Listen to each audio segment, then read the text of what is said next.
तो आज की बड़ी खबर, राहुल गांधी एक बार फिर ईडी के समक्ष पेश होंगे और ये तीसरा दिन है जब ईडी राहुल से सवाल जवाब करेगा। लगातार तीसरे दिन राहुल गांधी की ये पेशी हो रही है।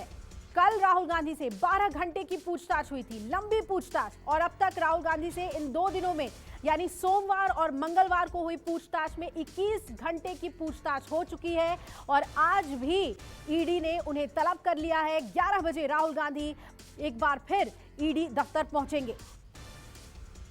तो ऐसे कौन से सवाल हैं जिसके जवाब ईडी को नहीं मिल रहे? लगातार ग्रिल किया जा रहा है राहुल गांधी को। 21 घंटे की पूछताछ हो चुकी है, रिटन स्टेटमेंट लिया जा चुका है। और आइए अब सीधा रुक कर लेते हैं कांग्रेस ऑफिस का। दीपक दुबे मेरे सहयोगी जुड़ गए हैं। दीपक, किस तरीके की रणनीति है आज कांग्रेस की, क्योंकि ईडी ने तीसरी बार यानी कि लगातार तीसरे दिन उन्हें इंटरोगेशन के लिए बुला लिया है?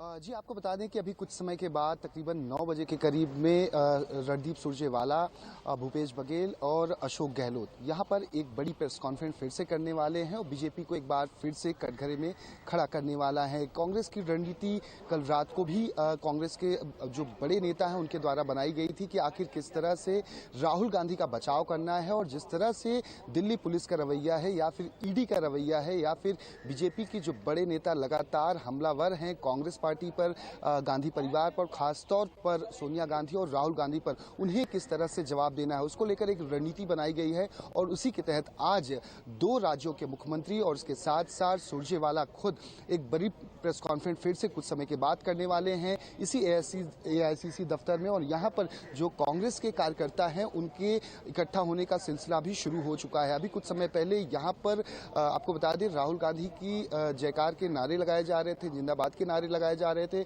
और तमाम कार्यकर्ता यहाँ पर अंदर एआईसीसी में गीत भी गा रहे थे कि हम होंगे कामयाब। जिस तरह से रॉबर्ट वाड्रा ने अभी कुछ समय पहले एक पोस्ट फेसबुक पर किया जिसमें राहुल गांधी के साथ वो तस्वीरों में रैली के दौरान नजर आ रहे थे, उन फोटोग्राफ्स को उन्होंने शेयर करते हुए हम होंगे कामयाब के बारे में लिखा हुआ है। यानी कि साफ है कि कांग्रेस पार्टी के तमाम जो बड़े नेता हैं, देश के अलग अलग राज्यों के कार्यकर्ता हैं, नेता हैं, सभी राहुल गांधी के साथ इस वक्त खड़े हैं। अब देखना अहम होगा कि आज जो प्रेस कॉन्फ्रेंस होगी उसमें क्या कुछ बातें निकलकर फिर से एक बार सामने आती हैं, किस तरह से बीजेपी पर अटैक कांग्रेस के द्वारा किया जाता है। क्योंकि अहम हो गया है, एक तरफ बीजेपी की तरफ से हमलावर जो प्रवक्ता हैं वो हमला करते हैं तो कांग्रेस भी चुप नहीं रहती है, कांग्रेस की तरफ से भी उसका करारा जवाब दिया जाता है। वहीं राहुल गांधी की अगर बात की जाए तो राहुल गांधी अब तक मीडिया से इस पूरे मामले में कुछ भी बातचीत पिछले 2 दिनों से नहीं कर रहे हैं। हालांकि उनके चेहरे पर एक मुस्कान सी जरूर नजर आती है जब वो एआईसीसी के दफ्तर पहुंचते हैं या अपने कार्यकर्ताओं से जब यहां पर आते हैं, अपने घर से निकलते हैं, एआईसीसी पहुंचते हैं और उसके बाद यहां से ईडी दफ्तर जाते हैं। तो प्रियंका गांधी उनके साथ हमेशा खड़ी रहती हैं।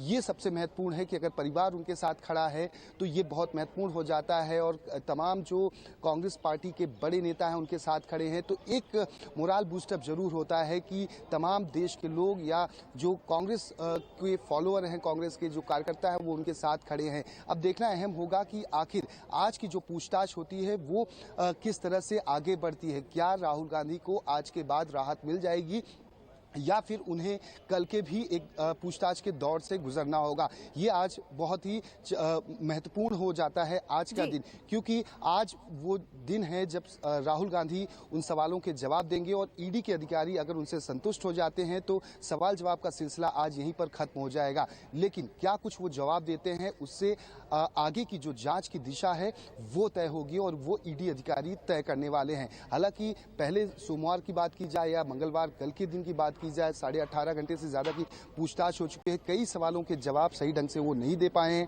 यही वजह है कि अधिकारी जो है वो असंतुष्ट है उनके जवाबों से। लेकिन देखना होगा कि आखिर रणनीति अब राहुल गांधी क्या कुछ अपनाते हैं, क्योंकि राहुल गांधी को उनकी बहन प्रियंका गांधी लगातार बैक कर रही हैं, उनके साथ हमेशा खड़ी रहती हैं जब वो ईडी दफ्तर तक जाते हैं। यहां तक कि ईडी दफ्तर से जब वो निकलते हैं तो प्रियंका गांधी सबसे पहली वो शख्स होती हैं जो राहुल गांधी गांधी से मिलती है और जो भी सवाल जवाब किए जा रहे हैं, जो जवाब राहुल गांधी के द्वारा दिए जा रहे हैं, वो अपनी बहन से उसका जिक्र करते हैं और उसी के आधार पर जो राहुल गांधी के जो एडवोकेट्स हैं या फिर चार्टर्ड अकाउंटेंट हैं, जो जिनको फाइनेंशियल ट्रांजैक्शन के बारे में या जो भी इस केस से जुड़े हुए महत्वपूर्ण दस्तावेज के बारे में पता है, उन सारी चीज़ों को प्रियंका गांधी के द्वारा बताया जाता है। उसके बाद वहां से क्या कुछ जवाब निकल कर आता है कि क्या कुछ राहुल गांधी को अब आगे की पूछताछ में किस तरह के जवाब देने हैं, किस तरह से ईडी के अधिकारी घुमा फिरा कर सवाल पूछ सकते हैं और उसको किस तरह से अपने आप को बचाकर जवाब देना है। तो हर तरह से प्रियंका गांधी उनके साथ खड़ी होती हुई नजर आ रही हैं, चाहे वकीलों से बातचीत करनी हो, चाहे सीए से बात करनी हो, यहाँ तक कि अपने भाई के साथ हर पग पर खड़ा रहना हो। जी बिल्कुल। और अब देखिए दीपक की दो फ्रंट है, एक है ईडी दफ्तर में उनसे पूछताछ और दूसरा कि कांग्रेस नेता और कार्यकर्ता कैसे अपना विरोध जताते हैं। तो आज क्या तैयारी है? आप वहां पर मौजूद हैं, क्या जिस तरीके के 2 दिन का दम दिखा कांग्रेस का, वही दम आज भी देखने को मिलेगा? वहां पर कांग्रेस नेता और कार्यकर्ताओं में कितना जोश देखने को मिल रहा है?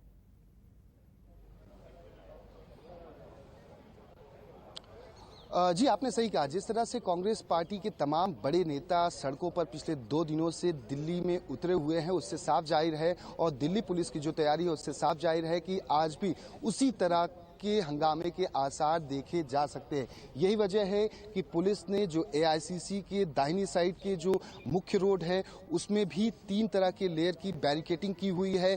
पुलिस की गाड़ियों का डिप्लॉयमेंट यहाँ पर बड़ी संख्या में किया गया है, बड़ी बड़ी बसें यहाँ पर लाई गई हैं। यहाँ तक कि जो हमारे लेफ्ट हैंड साइड में है यहाँ पर भी बड़ी संख्या में बैरिकेटिंग, महज 100 मीटर के अंतर्गत अगर बात की जाए तो 4 से 5 लेयर में पुलिस सुरक्षा व्यवस्था यहाँ पर कड़ी की गई है। पुलिस की जो टुकड़ियां हैं हर 20 से 30 मीटर के अंतर्गत पर यहाँ पर तैनात की गई हैं। आला अधिकारियों की इसी तरह की गाड़ियाँ यहाँ पर पहुँची हुई हैं जिसमें आला अधिकारी खुद मौजूद हैं और अपनी जो टुकड़ियाँ हैं, जो अपनी टीम है, उनको सारे दिशा निर्देश दे रही हैं। क्योंकि पहले दिन की अगर बात की जाए तो जिस तरह से कांग्रेस कार्यकर्ताओं के द्वारा एक लॉ एंड ऑर्डर की सिचुएशन को बिगाड़ने की कोशिश की गई थी, जिस तरह के आरोप दिल्ली पुलिस के द्वारा लगाए गए, हालांकि कांग्रेस के बड़े नेताओं के द्वारा भी ये कहा गया कि पी चिदम्बरम के साथ बदतमीजी की गई, उनके चश्मे तोड़े गए, यहाँ तक कि जो बड़े नेता थे उनको काफी चोटें भी आई हैं। नमस्कार, मैं हूं मानक गुप्ता। अगर आपको हमारा ये वीडियो पसंद आया हो तो इसे लाइक और शेयर जरूर करें और हाँ, हमें सब्सक्राइब और फॉलो करना ना भूलें ताकि आप देश और दुनिया की कोई खबर मिस ना करें। तो जुड़े रहिए हमारे साथ और देखते रहिए न्यूज़ 24।